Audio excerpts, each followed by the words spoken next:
Hoy tiene nuevamente la amabilidad de acompañarnos, que es Gonzalo Semilla, que es el titular del CREEVA, ustedes saben, el Centro Regional de Estudios Económicos Bahía Blanca, Argentina, el que hace, entre otras cosas, digamos, su producto más conocido es la medición de la inflación mensual desde mediados de los años 90. Bueno, Gonzalo, gracias por venir otra vez. No, por favor. Maxi, Sergio, gracias por la invitación.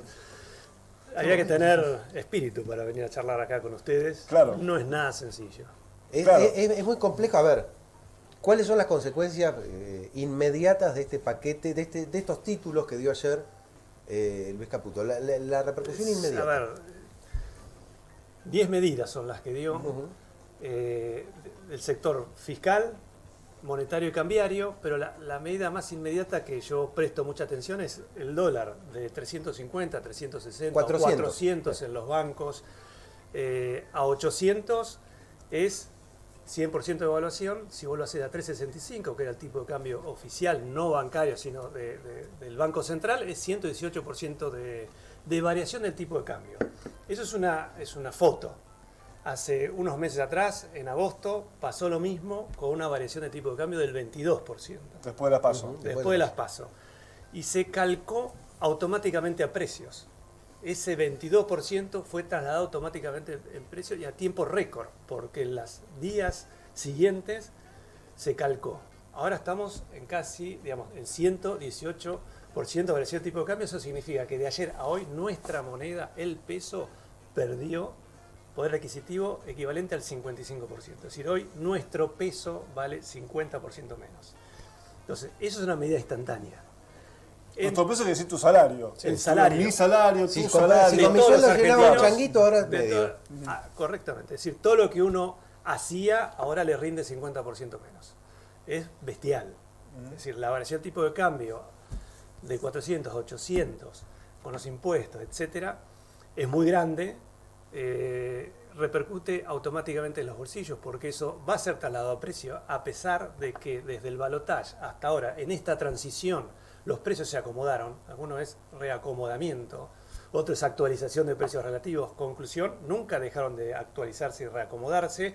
Lo hicieron de una manera muy brusca en estos 15, 20 días, previo a esta noticia de ayer.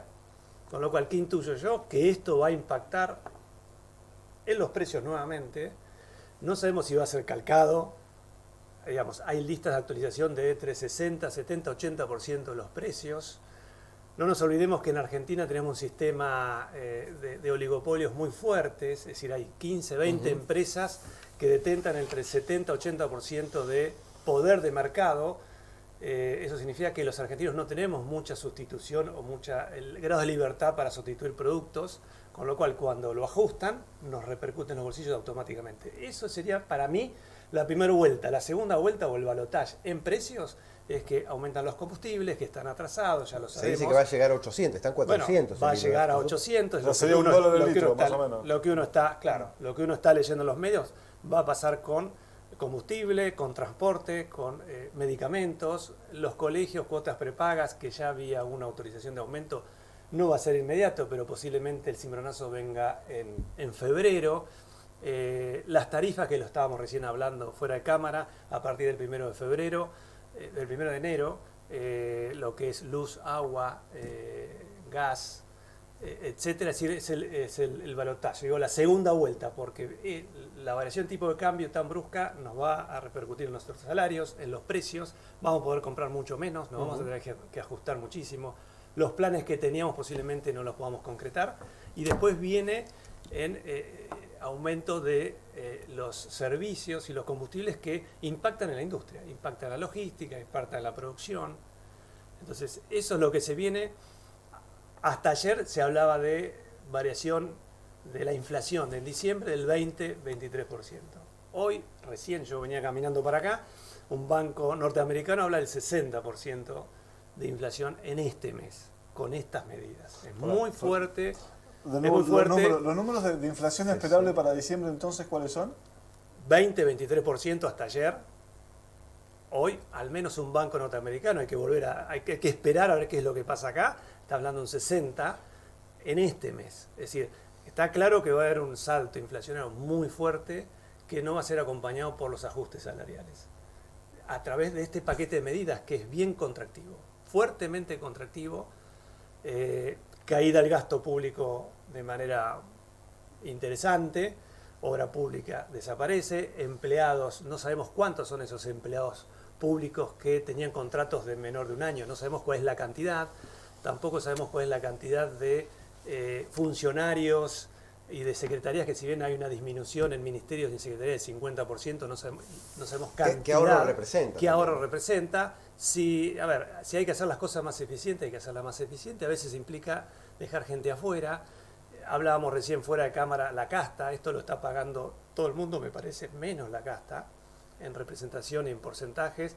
No hay, digamos, un plan de contención ni de estabilización, de contención de precios sobre todo, porque no lo hubo después de las PASO y hubo muchas críticas y tampoco lo está viendo ahora. Entonces, claramente nos estamos haciendo inmediatamente todos nosotros mucho más pobres que antes. Gonzalo, te quiero preguntar algo puntual, que es lo que se debate o lo que se empieza a debatir en las redes y demás. Este aumento de precios que estamos viendo, ¿es culpa, como dice el nuevo oficialismo, de los 2 puntos del PBI que se gastó Sergio Massa con el plan Platita previo a las elecciones, o es responsabilidad de estas medidas económicas? Técnicamente, si podés responderme lo más desideologizadamente posible. Yo te diría que lo más fácil, lo más fácil para mí es multicausal. Siempre lo pienso que es multicausal. Porque el gobierno entrante menciona que este proceso de inflacionario es consecuencia de la emisión monetaria. Como el Estado no tiene forma de financiarse a nivel internacional porque nos cortaron la posibilidad de hacerlo, la forma es emisión del Banco Central. Entonces esa emisión, es verdad que en algún momento, circulando en la economía, genera aumento de precios. Porque además, como hay una caída en el poder adquisitivo del peso, nadie quiere mantener peso, se desprende. La forma de desprenderse es gastarlo y eso motiva y presiona a la oferta, es oferta y demanda. Es decir, cae la demanda de pesos porque se lo gasta, se lo vuelca al mercado. Entonces, de ahí viene el instrumento de las LELIQ de esterilizar esa cantidad de dinero que está en la economía para que no impacte la inflación, cosa que ocurre. Pero también es multicausal, tiene que ver con expectativas. Las expectativas no eran buenas, no venían siendo buenas, evidentemente no son buenas porque no hay nadie que invierta en Argentina, no hay nadie que quiera venir, con un riesgo país arriba de los 2.000 puntos, hoy 1.800 y festejamos porque bajaron 220 puntos, digamos, bajó muy poquito, arriba de 200, 300, digamos, puntos porcentuales de riesgo país ya no nos mira nadie, así que hay mucho por hacer, pero yo no estoy en condiciones de decirte, ni pienso que la culpa es de alguien, sino es constructiva, la hacemos todos, porque también les decía, por eso se lo dije al inicio de la nota o de la charla, guarda con el tema oligopólico, que son formadores de precio. Entonces, muchos opinan de, bueno, ¿cómo hago yo para cubrirme? Cuando vos hablas con pymes, no venden porque no tienen miedo de no poder reabastecerse. El vendedor de camisas del centro, por ejemplo. Es eso, es decir, algo, ¿qué que vende precio, perfume. ¿qué precio yo tomo? Porque vos vendés en pesos, pero bueno, ¿qué precio? ¿A tipo de cambio blue? Entonces, bueno, obviamente lo podés hacer a eso, cualquiera establece el precio como quiere. Pero cuando viene una lista de precios del 60-70%, a vos no te queda otra que aplicarla. Y cuando no está la lista de precios porque hay incertidumbre, te conviene no vender. Porque si vos vendés, cuando querés reponer, no lo vas a poder hacer. Y en eso hay avivadas, a mi entender, y en esto sí, digamos, es una opinión personal, digamos, tenés estas cuestiones de especulación, que tenés esta inercia, que el por las dudas lo haces por más. Porque digo, varía el tipo de cambio blue, aumentaste. El contado con liqui o el MEP, o los alternativos, aumentaste. Y ahora lo está haciendo el oficial, 118%. Lo haces. El blue se está moviendo ahora.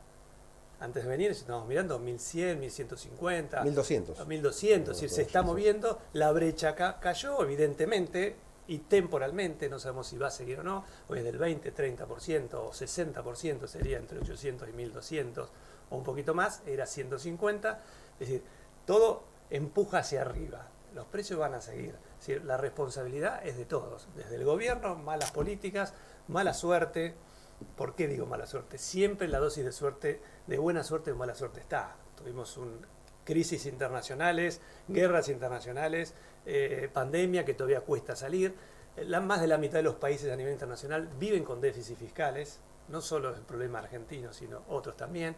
no tienen problema de inflación como lo tenemos ¿Más de la mitad nosotros. de los que son potencia Todos. o más de la mitad de los que estamos de los en el 200 países tercermundismo? que hay en el mundo, la mitad tienen problemas de déficit, y si vos lo ves es Alemania, es Australia, es Estados Unidos, es Uruguay, es Francia, digamos, y tienen quizás hasta más déficit fiscal que nosotros.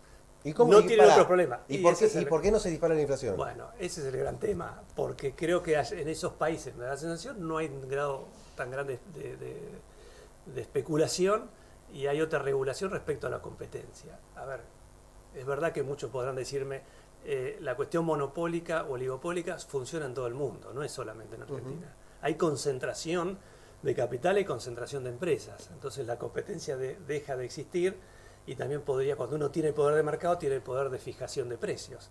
Pero la idiosincrasia argentina es bien distinta, la cultura argentina es bien distinta. Hace 50 años que vivimos pensando en el dólar. No pasa eso en esos países que yo te menciono. No pasa en Brasil, ni en no Uruguay, pasa, ni en Chile. te lo iba a decir en Brasil. Pregúntale a un peruano cuánto vale el dólar. No tiene la pasa. menor idea. Por eso digo, hace 50 años que por eso es la idiosincrasia y la cultura argentina que estamos enamorados del dólar, pero bueno, tenemos nuestras razones de estar enamorados del dólar. Claro. Porque es la forma de cubrirse. Si el dinero, el peso, no cumple la función de reserva de valor, ¿quién lo hace? Un ladrillo. No todo el mundo puede acceder a construir, Claro. a comprar un terreno para mantener el valor de sus bienes, o comprar dólares como quisiera. Con lata de atún, diría alguno. Claro. Gonzalo, te quedas unos minutos más con nosotros, tenemos que hacer una pausa. Dejo pendiente una pregunta. Otra pregunta que está flotando en el aire, ¿no? Sí. ¿Es inevitable el ajuste en función de que venimos de una economía, no digo hiperinflacionaria, porque la palabra hiperinflación tiene toda una connotación, pero superinflacionaria, me permitís el uso de la palabra? Venimos de una economía superinflacionaria, recontrainflacionaria. Entonces algunos dicen, bueno, este ajuste u otro ajuste, de alguna forma habría que ajustar. Dejamos pendiente de contestar después de la pausa. Seguimos hablando con Gonzalo Semilla, economista jefe del CREEVA. Un par de preguntas más. Bueno, una quedó flotando antes, ¿no? Era inevitable por cómo veníamos, ¿no? Con una economía que venía en crisis, digamos. Esto no es un invento.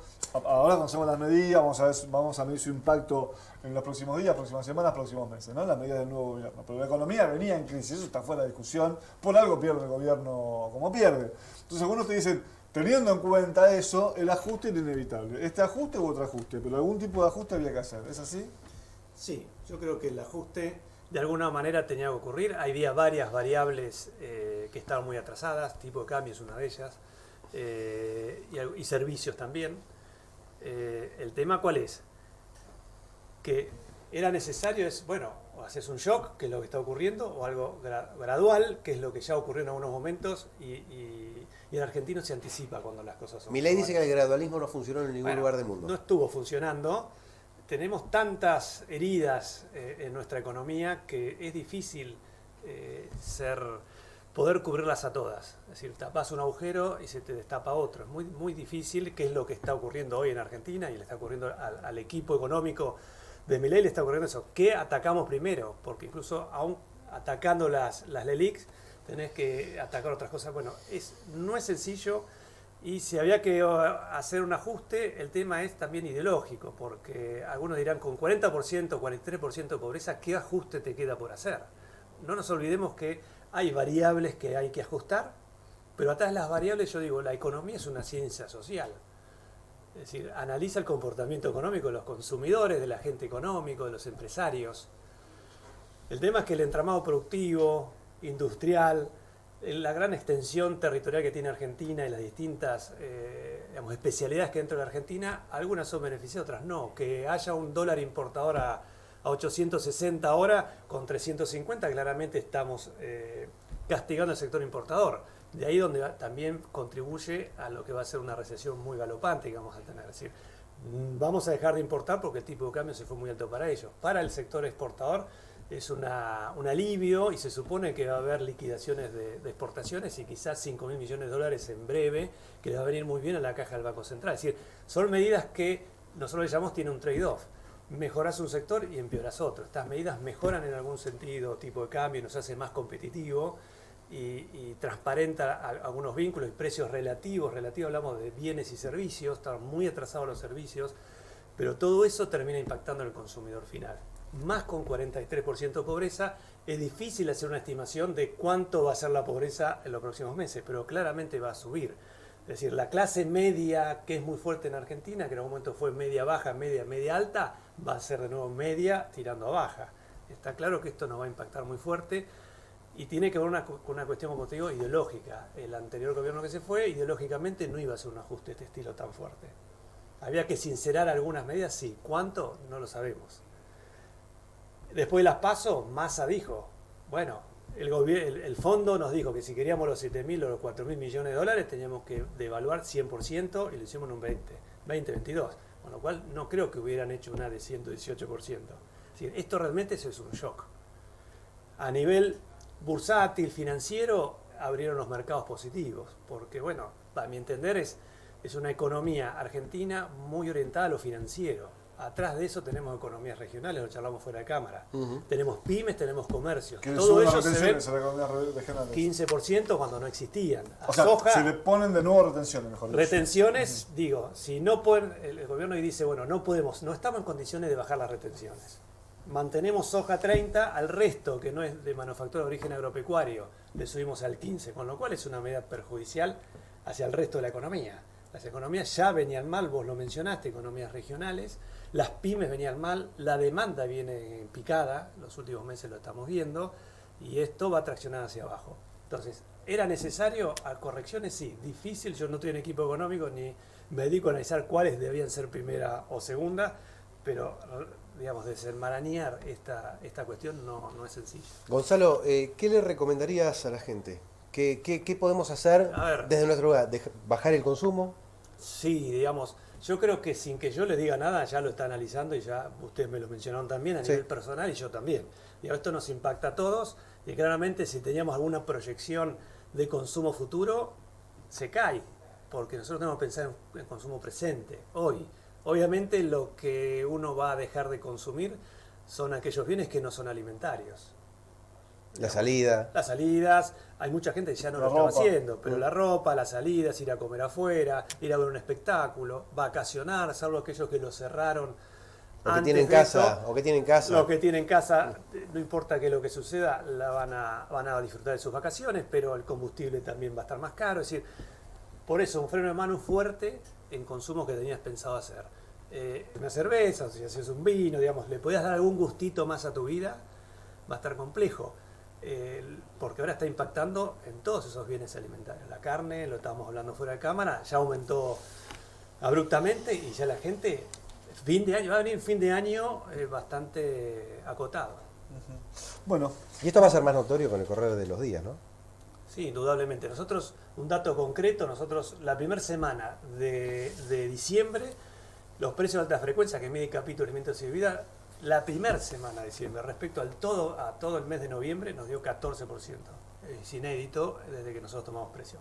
14% la primera semana respecto a noviembre. ¿Por qué?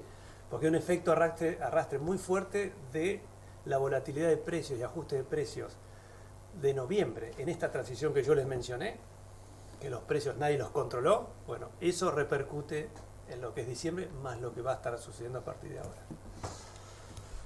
Bueno, a prepararse, que esto recién empieza. Gracias, Gonzalo. Por favor. Como siempre, Gonzalo Semillas, economista jefe del CREVA. Y bueno, nos vino a dar un panorama, un primer pantallazo, un primer análisis del paquete de urgencia que anunció ayer el ministro de Economía, Luis Caputo. Vamos a tener muchísimo para hablar con Gonzalo y con sus colegas en los próximos tiempos. 12:33, hacemos una nueva pausa en la Liga de Preta a las 12.